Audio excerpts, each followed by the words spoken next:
Taylor, you've been a lot of different places. It looks like in a kind of a short amount of time. Yeah. What have you gathered from some of those different places?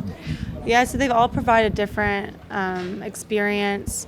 Oklahoma gave me the Big 12, just from a conference standpoint. I actually was a part of when OU had just released their new training table. So just being a part of that development stage and how creating that is supposed to run, the layout, that was really great experience. And then after that, went to Clemson, and they hadn't built their new training table. So it was part of the blueprints for that. So that was another aspect, I wasn't involved in before. So I think for whatever reason, if we ever have to recreate this, I think I have the experience now that I could provide. It was a really exciting time when I was at Clemson, because that's really when their program, went from a second tier to a first tier. They were in the, semifinals, final championship game. So just being a part of that when they were on the up and up, I think was really an exciting time to be a part of that. And then they had more of a secluded football to the other sports, and that's how this is set up too. So I think it just kind of prepared you for that culture a little bit too. And then at Oregon, they have some of the best facilities in the country. They just do. Really, really nice, sleek looking. They have the Nike going behind that. And I actually, got to be involved in that meeting Phil Knight, and so that was really neat, unique opportunity. And so being a part of just how they ran things, the food service, actually with Sodexo as well, which is who we have here. So just kind of knowing how they function, what their system looks like, I think that helps in providing the menus. And their football facilities were already created when I was there, so just seeing how that again operated from going out of the training table from a sports medicine. They worked really closely with nutrition, so team doctors, athletic training, as well as strength coaches. I worked with them at every place I went, but I was really close-knit at Oregon. And so with really just the treatment overall we could do for the athlete, coming from nutrition, coming from sports medicine, making sure they're getting blood work done with deficiencies, things like that. Sorry. I'll answer that later. So that was just really unique in seeing that whole disciplinary working well together. Going to the Cowboys, I was there when they just opened the Star, and West Virginia actually was there when I was still working there for the bowl game, so that was cool. How do you make a decision to leave the Cowboys? Honestly, everything had been developed there, and being really still early in my career, I really still want to build programs that excites me. And this being brand new, we're going to get the fueling station redone after season. So just all the renovations, developing, they've never had someone with just football, so this is the first position created with West Virginia that's just a dietitian with football. So that all really excited me. I thought there's a lot of growth, there's a lot of education, a lot of impact I can make on the student athletes. And for me, that's really rewarding. I've found at the college level it's been more rewarding than the professional level. Not that the professional level didn't have some reward, but just they're older, they're adults, and some of them have families and all that. So it's just a different time in their life than a college athlete. So I just find this population is most rewarding. So it really excited me about this job was just all developments and their vision that they had and where we want to go with the program. So, how did you decide to go to the UK to get your master's?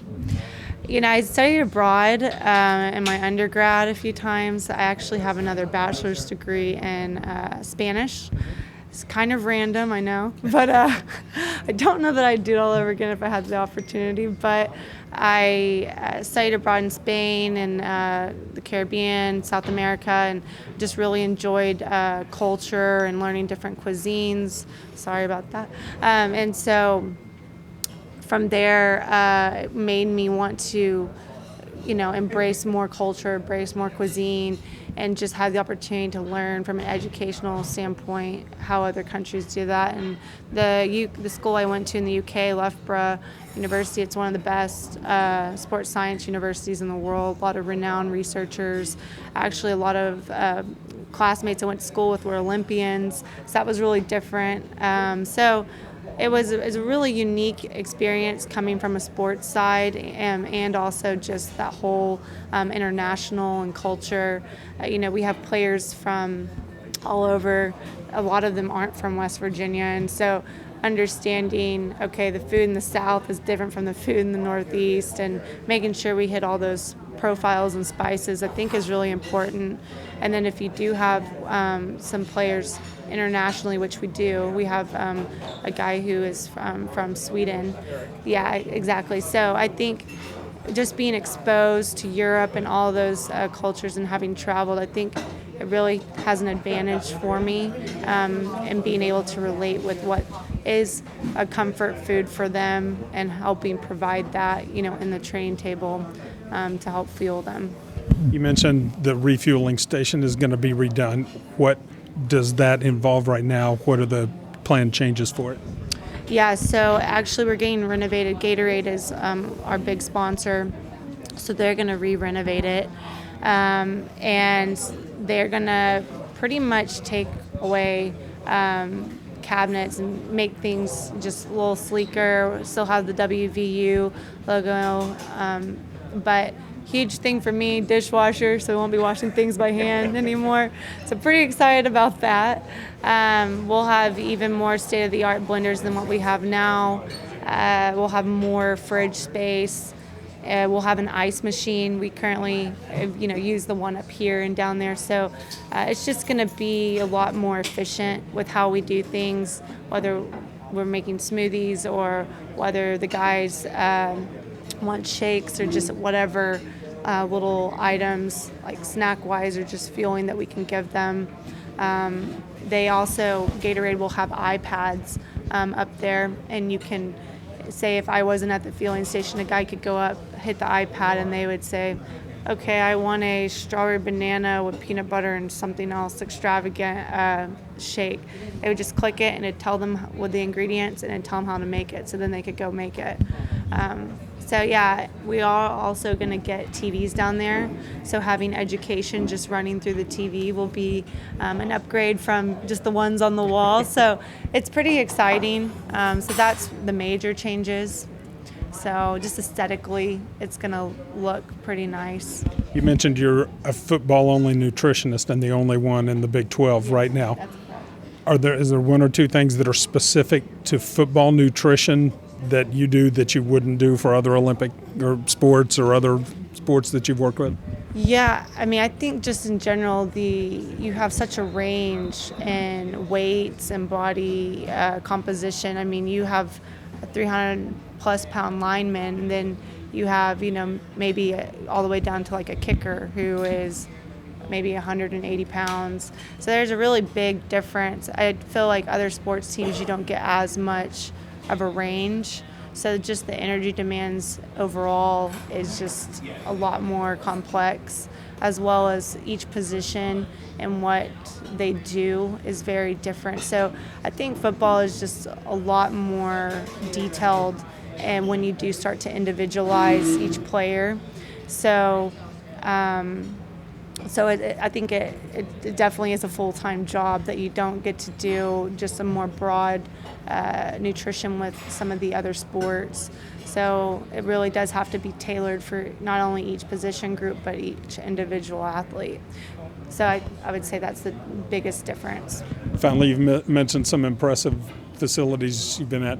Is there anything with this one missing that you would have right now, or are you at kind of at the peak at the moment? Honestly, I think this has got to be top 10 in the country right now.